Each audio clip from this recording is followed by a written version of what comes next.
Ils ne parlent plus la langue de leurs parents. Nombreux sont ces enfants-là qui ne parlent même plus le dialecte familial et plusieurs langues sentent déjà venir un vent de congélation. À qui la faute? Société, culture et tradition, histoire, enfants et éducation, épanouissement, divertissement.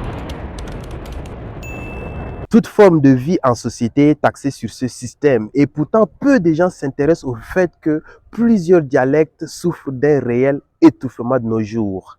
La langue, un système d'expression utilisé par une communauté, a longtemps servi à l'Afrique de véhiculer et de transmettre ses valeurs et traditions de génération en génération.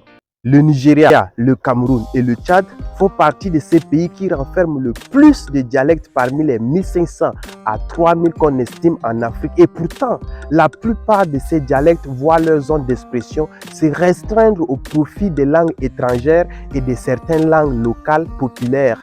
À la maison, on me parlait l'arabe. À l'école, on me parlait le français.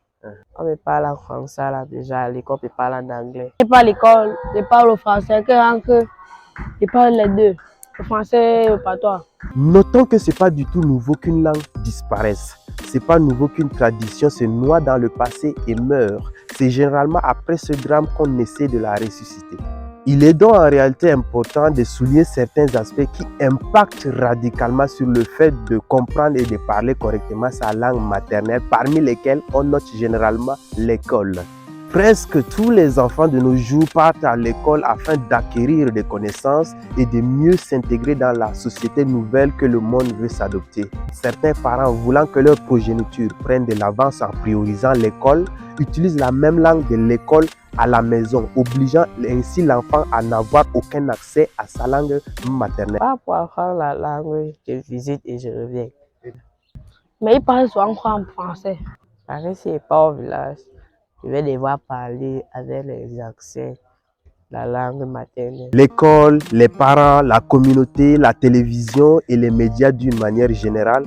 L'objectif ici n'est pas de donner le tort à qui veut se l'approprier, mais d'évoquer l'importance et la richesse qui sort de l'enclos sur le fait de maintenir en vie sa langue maternelle et de la pérenniser en la transmettant aux enfants pour une stabilité socio-éducative et socio-culturelle. Car en effet, sachez-le bien, tout enfant dans son jeune âge a une faculté d'apprentissage de base maximale.